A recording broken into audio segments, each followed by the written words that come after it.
country bumpkins should sit at the back. What are you trying to do? Going all the way up front. At the networking event, I accidentally ran into a beautiful classmate from high school. I've always been ridiculed by her every time we met.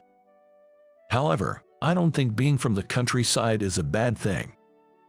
I believe there are things that can only be done because it's the countryside. So, there's no reason for me to be looked down upon like this.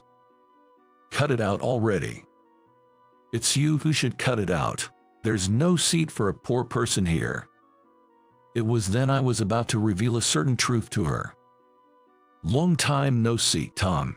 You're the executive director. Please take a seat at the head of the table. Saying so, a beautiful secretary hurried over. To the bewildered former classmate, she explained that it was my networking event. And it was this incident that would lead to the downfall of the former classmate. I am Tom, a 47-year-old bachelor. Currently, I work at a branch office located in the countryside. The town where the branch is located is far away from downtown New York. Nearby, there's a vast plateau that shows the beauty of the four seasons, and since it's at a slightly higher altitude, the air is fresh. However, even though there's a bus service, it takes about an hour to get to the nearest train station, which is a bit inconvenient. But I have my own car, and traffic jams only happen during the tourist season, so I don't feel too inconvenienced. Good morning. Good morning, Tom. Did something good happen? Actually, I spotted a rainbow earlier. It made me feel quite happy. The colleagues at the branch are all nice people. They are kind and considerate, and we often hang out together on weekends. Sometimes, colleagues' children come over, and we all play together, regardless of age. In that way, I quite like working at the branch. Wow, look, a poor country person is here. Really, the countryside smell is just unbearable. However, a woman named Emily, who was a former classmate that joined a company the same year as me, always ridiculed me for working in the countryside. Tom, you might have had good grades, but you're just not cool, you know. Since high school, Emily has always looked down on me. She's the annoying type who always calls things lame. Everyone kept their distance from her, and frankly, she was disliked among our classmates. That's why I was never harassed or ostracized by her. Emily really bugs you a lot. Yes, really. It's good everyone's on my side. Well, that's because you have a good personality. Still, I was tired of her constant pestering. So, when we went our separate ways for college, I was genuinely relieved. But I was slightly despaired when I found out we were working for the same company. Tom, you're still in the countryside, right? A perpetual country bumpkin with no prospects for advancement. Emily, being based at the headquarters, naturally had no interaction with me, stationed at the branch. Yet, at the annual employee training, she would mock me for still being posted in the countryside. I'm a talented elite, always working at the headquarters. Just the other day, I personally went on a deal and secured a major contract. Yeah, that's great. Furthermore, Emily would boast about her own abilities. I would just sigh and brush it off nonchalantly. Indeed, she was competent at her job, and her grades in high school were not bad either. I've heard she even went to a prestigious university, though I don't know the details. However, it seems no one wants to be around her because of her personality. At the training, people would talk to me, but no one would approach her. I don't really care whether it's a branch office or the headquarters. After all, working at a branch has its own rewarding aspects. I was fed up with Emily, who still ridicules me and brags about herself. Hey, Tom. Hey, Michael. Emily, I'm borrowing Tom for a bit. Michael, another colleague and friend from the same period, pulled me away from Emily. He has made a career at the headquarters and is now apparently the director of human resources. Unlike Emily, Michael doesn't make distinctions like because it's the headquarters or because it's a branch office. The branch office you're at now is near the Highlands, right? I've been thinking about going cycling there with my family. That sounds good. The daffodils are blooming around this time. Really? Maybe I'll go this weekend then. Let me know some recommended spots again. He has a strong interest in the countryside because his whole family enjoys outdoor activities, and he always wants to hear about it from me. Every time he visits, he brings lots of souvenirs too. By the way, Tom, don't you have someone special yet? I'm not really interested in that sort of thing. Come on, having a family is a great thing. I just gave a wry smile in response. My colleagues at the branch say the same, but I'm not really into romance. Since joining as a new graduate, I've experienced several transfers. But all of them, like my current branch, were in nature-rich areas far from the urban centers. There were places with clear streams, small forests and mountains, and even near the sea. Nothing really. As someone raised in New York, I initially missed the city. I found it boring not having places to hang out after work, and thought the only good thing was the clean air. Wow, fireflies. You can't see this kind of scene in the city. However, after a few years, I completely adapted to country life. When I was stationed near a clear stream, I would go fishing before work. A colleague's wife would cook the fish I caught, and I'd savor it at lunch. There was also a camping site nearby, so we had barbecues with the local people. After work, I'd stop by a hot spring in the mountains, or set up a telescope on my home balcony for stargazing. With no obstructions, I could clearly see meteor showers and fireworks. Sometimes Michael's family would join, and those times were particularly lively and offered a different kind of fun. You can't have these experiences in this city. I was enjoying a salaryman's life to the fullest, doing things you can't do in the heart of the city. Of course, I worked hard at my job too. Even though we're close outside of work, everyone is serious at work. But the atmosphere is never bad. It's a workplace where I can be myself. It's thanks to you, Tom. I haven't done anything special. Though they often say things like that, I haven't done anything extraordinary. I just communicate well and maintain a friendly atmosphere. The downside of being continuously posted in rural areas is that it's hard to hang out with friends from my student days. I can hang out if someone proactive like Michael comes over, but honestly, there aren't many like him. When I invite them, they say, "There's nothing to do in the countryside, right?" I'm busy myself, and having grown accustomed to the rural air, I find New York's air hard to breathe. Besides, it feels somewhat awkward to visit places where others have families, all by myself. Tom is such a good guy. It wouldn't be strange if he had someone. Well, I just haven't been lucky with relationships. Also, there are few women in the department I belong to. Moreover, most of them were either married or had been in a relationship since their student days, so everyone already had a partner. In an environment where I was dedicated to my work, couldn't hang out with friends, and had few women in my department. As a result, I found myself still single and without a partner even in my 40s. Someone had a baby. It's not that I'm in a rush to get married. I'm surrounded by nature and my days are fulfilling. But when I receive New Year's cards from families, especially those with photos of their children, I sometimes wish I had a family too. Interacting with Michael's family and my colleagues' children, I can't help but find kids adorable. Well, it can't be helped. Thinking about it won't change the situation, so I had somewhat resigned myself to my circumstances. Moved to the headquarters. One day, I received a transfer order to the headquarters. I couldn't believe it, and when I double-checked with Michael, he just laughed and said it was no mistake.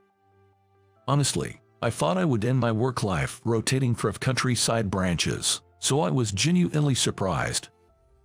Anyway, I need to prepare. At the branch, everyone dressed casually, so I rarely needed to wear a suit. But at the headquarters, I would need good suits. I'd have to sell my car and then find a place to live that's reasonably convenient for commuting. There's a lot to do. I hurried to make all the necessary arrangements. Goodbye to country living. I'm going to miss it a bit. Before I knew it, time flew by, and it was my last day at the branch. Tom, it's goodbye for today. Take care of yourself out there. You're always welcome to come and visit. Thank you all for everything. On my last day at the branch, I was surrounded by everyone. They all cared for me and had kind words to share. Let's celebrate Tom's transfer to the headquarters by going out for drinks. So, a farewell party was arranged for me on my last day. It'll be lonely without Tom here. Oh, let me know once you have an address. I'll send you some delicious Highland vegetables. Really. Thank you so much. Congratulations. When it's festival time in town, come back. We'll pull you right into the thick of it. Thank you. Please, go easy on me. Being celebrated by everyone, I felt truly loved. Then, I moved to the apartment I had rented in the city. Tom, I came to visit. Michael, you're quick. As I was unpacking, Michael came to visit right away. He helped me with the unpacking and then took me out for drinks. Finally made it to New York. Tom. Honestly, I thought I'd end up in the countryside. He would never have allowed that. Anyway, I have something I want to discuss with you. Welcomed by Michael, I found myself giving advice. Or rather, it felt more like I was listening to his complaints. The content of what I heard left me astonished. The next day, I commuted to the headquarters by train for the first time in 20 years. Unlike the empty trains in the countryside, it was hard enough just to stand in the packed train, let alone find a seat. It's frightening how one can get used to things, considering this was normal for me 20 years ago. Yet, I find this feeling nostalgic. And I'm also happy to have made it back here like this. I'm Tom. I look forward to working with you. For the first month, I was scheduled to rotate through various departments within the headquarters. In each department, I would spend a few days to delve into detailed discussions. Tom, it's been so long. Long time no see. I'm looking forward to working with you. How's the sales department? Well, no major issues, but there's this one person. I had nostalgic chats with colleagues from my same periods in each department and learned about the atmosphere within each team. Oh, so you're Tom. I look forward to working with you. Yes, likewise. Then, I might rely on you for this. Yes. By the way, I overheard something. I went around various departments like HR, accounting, public relations, sales, and customer support, listening to the current situations from the department heads. Unlike the branch offices, there were many people working here. Even within the same department, remembering everyone's faces and names seemed challenging. Still, I managed to get hands-on experience with each department's operations. I need to remember all this well for the future. And then, a welcome party at the headquarters was arranged for the weekend to commemorate my transfer. Such a nice hotel, it feels a bit embarrassing. The welcome party was held in a nice hotel banquet hall. I arrived at the hotel wearing a new, reasonably expensive suit I had bought specifically for this occasion. Oh no! Oh, look! It's the eternal country bumpkin. However, in the elevator hall, I unexpectedly ran into Emily, a beautiful former classmate. She looked at me and smirked unpleasantly. What's a country bumpkin doing here? Emily was the first among our colleagues to work at the headquarters, an elite from the start. She continued working mainly at the headquarters and has now been promoted to a section chief. Well, it seems Michael was promoted faster than her. Emily has always ridiculed me for working at a branch, especially one far from the city. I've finally made it to the headquarters too. She was the last person I wanted to see, to be honest. I tried to brush her off with a forced smile and move on quickly. Finally, it really feels too late. Now the headquarters will smell like the countryside. But Emily didn't care that we were in the hotel's elevator hall and started throwing aggressive comments at me. Since she got into the same elevator, she kept pestering me. Long time at the branch. Oh, you look so out of place. And that suit, did you try too hard to buy it? It doesn't suit you at all. I desperately tried to suppress the urge to sigh and prayed for the elevator to reach its destination quickly. I managed to leave her behind and enter the venue. As I was heading to my seat. Wait a minute. What? Country bumpkins should sit at the back. What are you trying to do? Going all the way up front. Saying so, she grabbed my arm and, to top it off, ridiculed me loudly. I was getting fed up with her looking down on my beloved countryside. Cut it out already. You're the one who needs to cut it out. There's no seat for poor people here. I was about to reveal a certain truth to the persistent Emily when, you're here. What? A beautiful woman approached us. Long time no see, Tom. You're the executive director. Please take a seat at the head of the table. Yes. A familiar woman casually separated me from Emily and escorted me to the executive seat. Executive director, what are you talking about? Tom belongs at the back, the very back. Emily, apparently unaware, continued to protest as she followed. The woman turned to give Emily a cold look. Tom is an executive director. That's why he needs to be properly seated at the head table. At her words, Emily's eyes widened in shock. In fact, my over 20 years of development achievements at the branch were recognized, and I was brought back to the headquarters as an executive director. That's the situation. I've become an executive director and am now working at the headquarters. Returning to the headquarters this late might be unusual among my colleagues, but becoming an executive director is undoubtedly a significant promotion. It's no wonder Emily finds it hard to believe. That's a lie. That can be. But despite the reality, Emily seemed unable to accept it. Perhaps she couldn't bear the thought that someone she ridiculed so much had surpassed her in career advancement. Truth be told, except for me and Emily, almost everyone else has become at least a department head.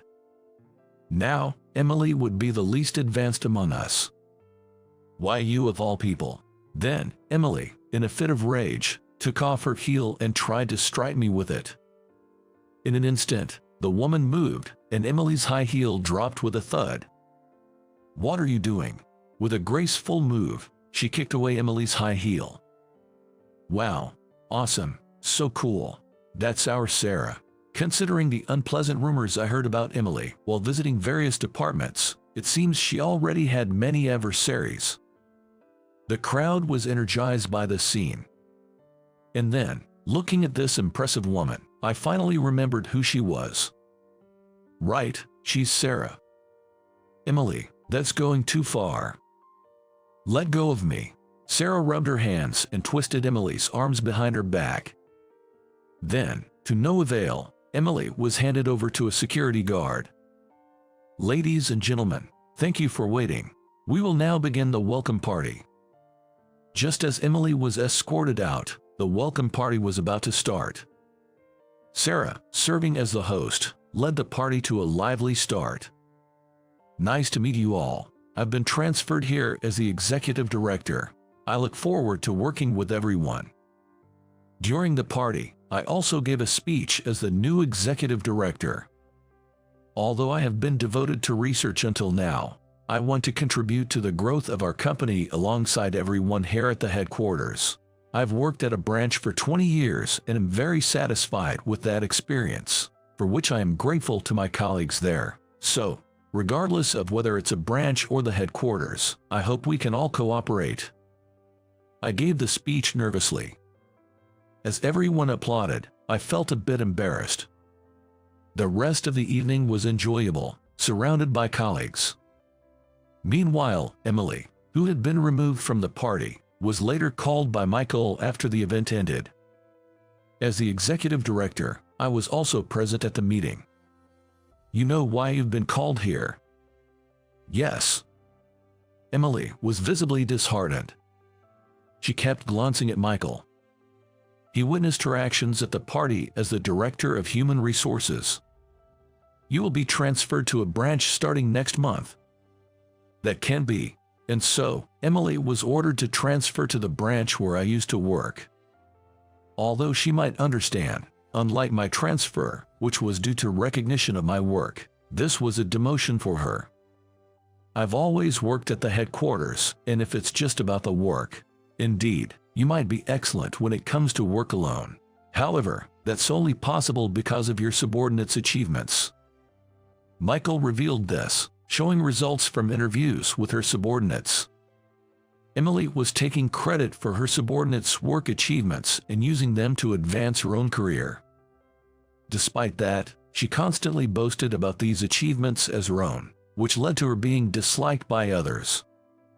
This had already been rumored, and as I visited various departments, it was mentioned as the only problem in the company. Additionally, her methods were somewhat forceful, sometimes even leading to complaints from business partners. Here's the evidence, and Michael showed me a document. It was a printed exchange between Michael and Emily.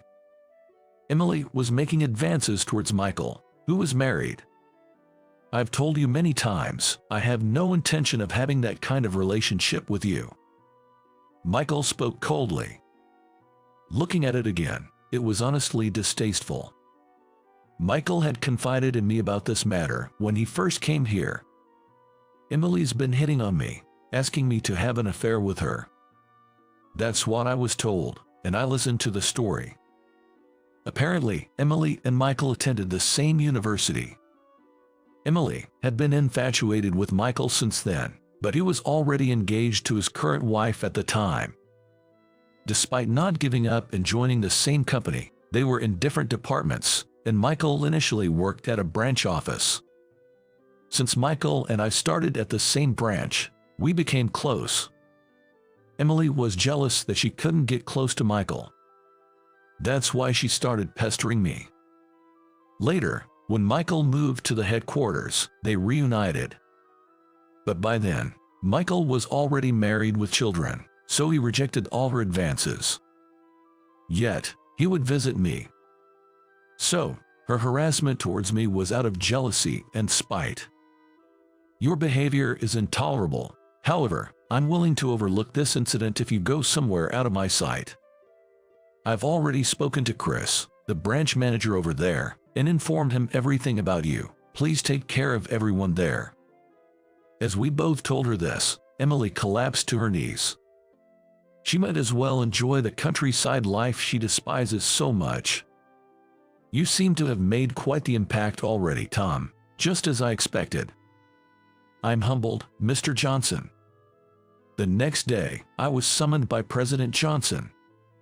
It was indeed the right decision to call you here. I wish I could have done it sooner. For 20 years, I worked in the research department of a branch office, focusing on the research of LCD panels, the company's main product. Due to the need for clean air suitable for LCD panel research, it couldn't be conducted in urban areas. For that reason, I had been rotating from branches located in the countryside with clean air. Life in the countryside was also conducive to relaxation between research sessions. I'm humbled, Mr. Johnson. It's the truth, isn't it? I graduated from a fairly renowned university with excellent grades. My graduation thesis on LCD panels was well received, and after reading it, President Johnson saw potential in me and recruited me to the company. I'm very satisfied with your contributions since joining us. I've always thought about when to bring you back to the headquarters as an executive. Thank you. I smiled at President Johnson's words. I had always wanted to stay in research as long as possible, so I kept requesting to stay at the branches even when promotions were discussed. Thus, I continued my research at the branch until my mid-40s. This personnel change seemed to be their way of finally drawing a line. Well, I'll do my best as an executive director now. Yes, I'm counting on you. When I returned to the executive director's office, Sarah served me tea. I smiled at that. Thank you, Sarah. You're welcome. Sarah, you were the receptionist at that branch, right? I'm glad you remembered. I nodded at Sarah's happy face. Though, to be honest, I had forgotten. Sarah had drawn attention at the welcome party, but when she first said long time no see, I couldn't recall where we had met. I just had a vague sense of recognition. However, I remembered when she kicked Emily's high heel away. Sarah was the employee who had been working at the reception at the branch where I used to work. Good morning, Tom. Good morning. You have a lovely smile today as well. Thank you. She greeted me with a sunny smile every day. During lunch breaks, she would often come by to hear what I was up to, and we became quite friendly. I was originally hired for a position in New York but requested a transfer after joining. She shared such details with me during our conversations. Then, an incident occurred. One time there was a suspicious person trying to steal branch information under the guise of a business partner. You seem suspicious. Could you explain that again? Damn it. Wait. Sarah launched a flying kick at the moment and subdued the intruder. She became the hero of the branch. That was amazing, Sarah. Oh, my father was a karate instructor. Really? But a cute girl like you shouldn't be getting hurt doing dangerous things. Yes, sure. I was there at the time, so her kick reminded me of her. You've become a secretary now. I look forward to working with you. Yes, I always believed you would become an executive director, so I worked hard to study to be a secretary. Is that so? I later found out that Sarah had harbored feelings for me since our time at the branch. Despite her boldness in martial arts, she was shy in matters of love. Unable to express her feelings while at the branch, she aimed to become a secretary to eventually work with me, whom she believed would be promoted. With the departmental inspections complete, I officially began my duties as an executive director. My responsibilities mainly involved overseeing research and development and production departments. I was excited to apply my knowledge on a larger scale and enjoy working in a more significant field. Additionally, readjusting to life in New York after a long time was pleasant. This city was lively even at night, with various specialty stores and entertainment options. However, I was unfamiliar with places to eat lunch. After a 20-year absence, many things had changed. That shop over there is famous for its delicious pasta. Really? Let's give it a try. Yes. Sarah, now my secretary, recommended places and accompanied me. She seemed unusually happy during such times, and seeing her like that naturally made me smile too. Tom, this is a small token of my appreciation. You didn't have to. You've listened to quite a bit, haven't you? And because you were there, the demotion went smoothly. Though I hadn't done much, Michael brought me a token of appreciation. He's really earnest. How about we go out as thanks? That's a kind offer, but now that the troublemaker is gone, I'm thinking of spending some time with my family.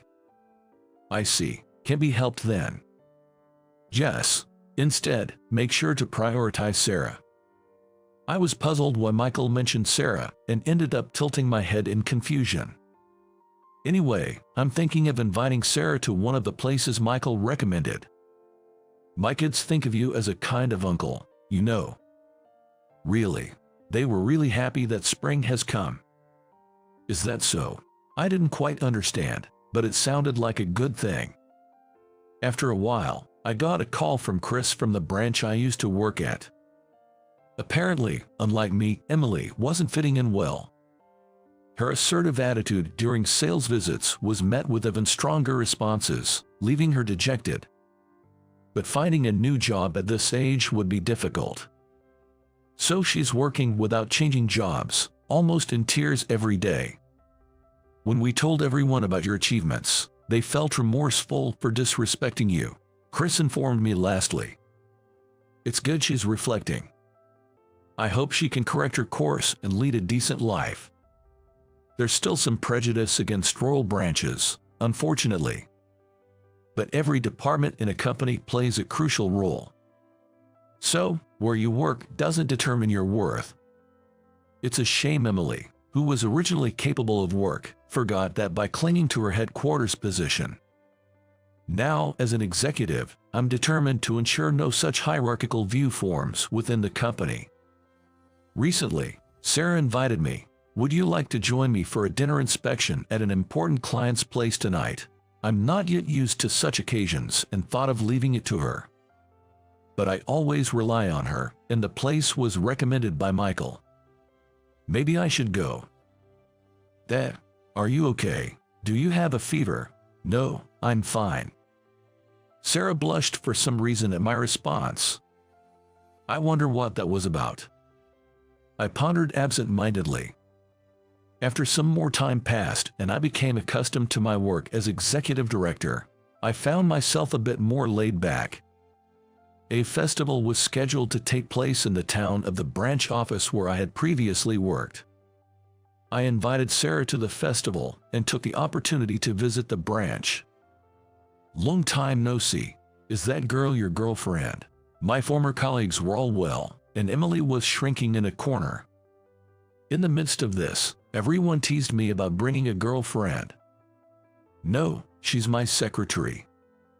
Oh dear, Tom might be oblivious, but good luck. Okay. As Sarah blushed again, we thoroughly enjoyed the festival. While watching the fireworks side by side, Sarah said, Tom. I've always had feelings for you, Tom. Hearing her feelings, we embarked on a happy journey together. Maintaining good relationships is often said to be important, yet building truly positive connections can be challenging. This is a story that made me reflect on human relationships. My name is Michael.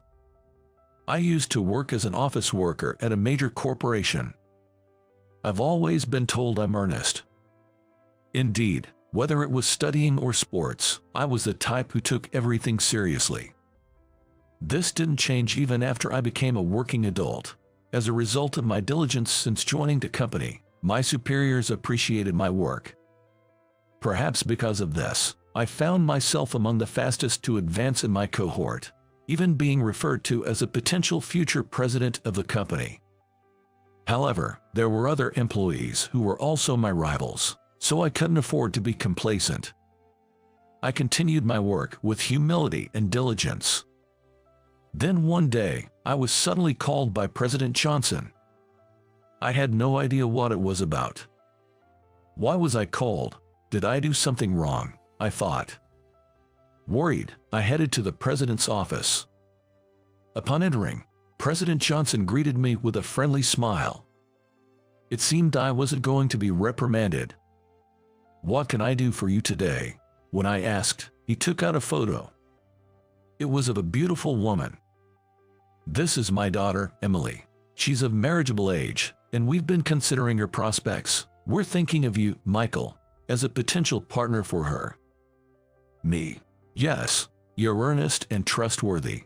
I think you're a suitable match for her. I've never worked directly with Emily, so I'm not familiar with her. Of course, we plan to have a formal meeting first. President Johnson seemed to understand my feelings and added that if we meet and get to know each other, maybe it's okay. I made my mind. Understood, then, please let us have this meeting. I'd be lying if I said the idea of marrying the boss's daughter and possibly becoming the next president didn't cross my mind. But it was also true that I wanted to see Emily's character before deciding on marriage. On the day of the meeting, our conversation flowed naturally. She was a bright woman with a wealth of topics, and I never grew tired of being with her for long periods. She was also constantly considerate of whether I was enjoying myself. I was impressed by her. I thought I could indeed marry this woman. After the meeting, I shared my thoughts with President Johnson. His face lit up with a smile. That's great to hear. Emily also seems to have a good impression of you and is open to the idea of marriage. Following that, Emily and I went on several dates. With each one, our relationship grew stronger and marriage became a serious consideration. Finally, during one of our dates, I proposed. "Will you marry me? I promise to make you happy for the rest of our lives." When I presented the ring, Emily responded with a happy face, "Yes, I look forward to it, thank you." From the meeting to marriage, everything proceeded smoothly. After our marriage, the way other employees looked at me changed. I often heard that I was a shoo-in for the next president. Indeed, President Johnson himself told me directly, "I'm considering you for the next president." I made an effort to maintain a good relationship with him. Within the company, we became close enough to casually exchange words when we met. Still, if I make any mistake, I could potentially lose the opportunity of the president. I became even more serious about my work than before. Thanks to that, I was making steady progress and achieving unprecedented rapid promotions. My salary increased, and everything seemed to be going my way. Things at home were also going smoothly. Emily was an incredibly capable woman, managing household chores flawlessly. Especially her cooking skills were impeccable. She served delicious homemade meals for dinner, and on work days, she prepared homemade lunches for me. Since I also enjoyed cooking, I would sometimes make lunch for her in return. Shopping for groceries and cooking together on days off became our routine. Cooking side by side in the kitchen was enjoyable, and the meals we made together tasted better than usual. It was a happy married life. As our first anniversary approached, Emily mentioned she wanted to go out for the weekend. "I want to attend a fan club event for my favorite idol with Julia. It's an overnight event, so I'll be away all weekend. Is that okay?" Julia was Emily's close friend from her student days. Since starting their jobs, they haven't been able to meet often due to busy schedules. Emily always worked hard at home and at her job. I thought it would be fine for her to take a break. "Sure, have fun." "Thank you, I'll be off then." As the weekend arrived, Emily left with a spring in her step. Feeling a bit lonely at home by myself, I decided to go cycling. I rode my bike to the next town, and after a while, feeling thirsty, I stopped by a convenience store I found.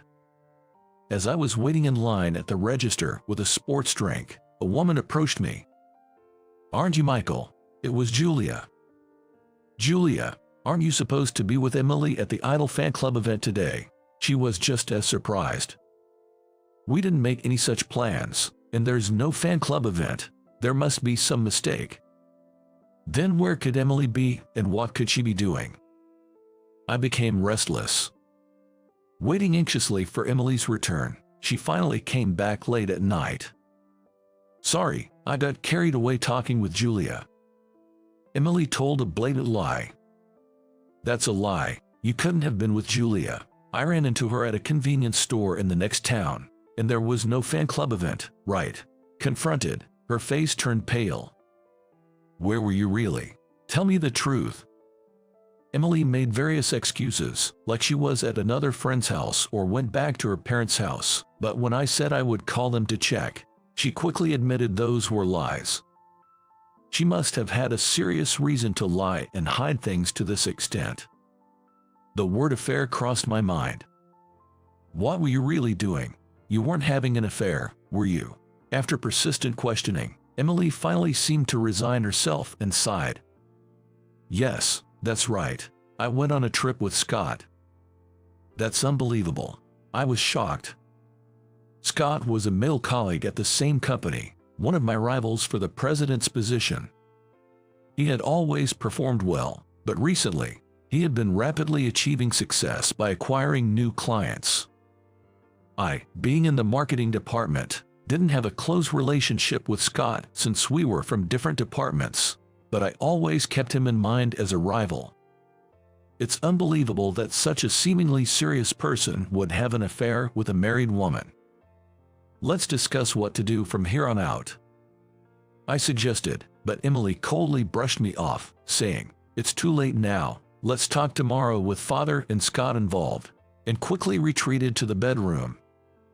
The next day, Emily, Scott, and I gathered in the president's office. Given the circumstances, there was a heavy atmosphere hanging in the air. After I explained the situation, President Johnson's expression turned grim. "Emily, is what Michael says true?" Suddenly, Emily began to cry bitterly. "He's lying. I'll tell you the truth now." "What truth? Isn't everything I said the whole truth?" I thought. Wondering what she would say, Emily began to make an outrageous claim. "The truth is, I've been subjected to emotional abuse by Michael." "Wait a minute, don't make up nonsense." As I raised my voice in shock, Emily pulled out a notebook from her bag. "The one making things up is you. Everything you've done to me is written in here. Scott was just helping me because I had nowhere else to turn." Scott also chimed in. "I've heard from Emily. You got mad at her for hours just because she burnt the side dish in your lunch, and on days off, you forced her to practice cooking." "That's a lie. Emily and I enjoyed cooking as a hobby, and we cooked together on our days off. She seemed to enjoy it too." I never lectured Emily for long hours, let alone got seriously angry with her. Being accused of such things was outrageous. "President Johnson, please believe me," I pleaded with gestures and all my might. However, he looked at me coldly. "Emily isn't someone who would lie like this. Scott has proven himself and is entirely trustworthy. It seems you're the one lying." "Please wait. I have achievements just as significant as Scott's, not to mention the trust I've built with you over the years." "Don't be stubborn. It takes a long time to build trust, but it can collapse in an instant. Lately, Scott's performance has surpassed yours." President Johnson looked at me as if I were something vile. "You'll have to divorce Emily and leave the company. I'd sue you if I could, but I'll let it slide if you quietly step down." I wished I had evidence to back up my claims, but unfortunately, I had none.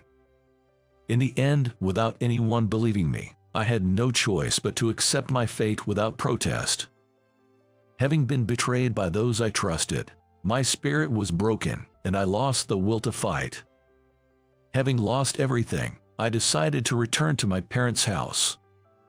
My parents were very worried about their son, who had been on a fast track at his company, suddenly getting fired and divorced. Fortunately, my parents believed my side of the story.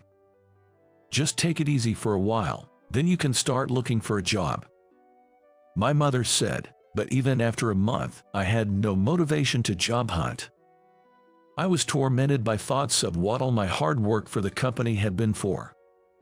My lifestyle became quite sloppy. I would wake up around noon, eat lunch, and then just zone out until dinner. After dinner, I would spend the night watching videos on my cell phone.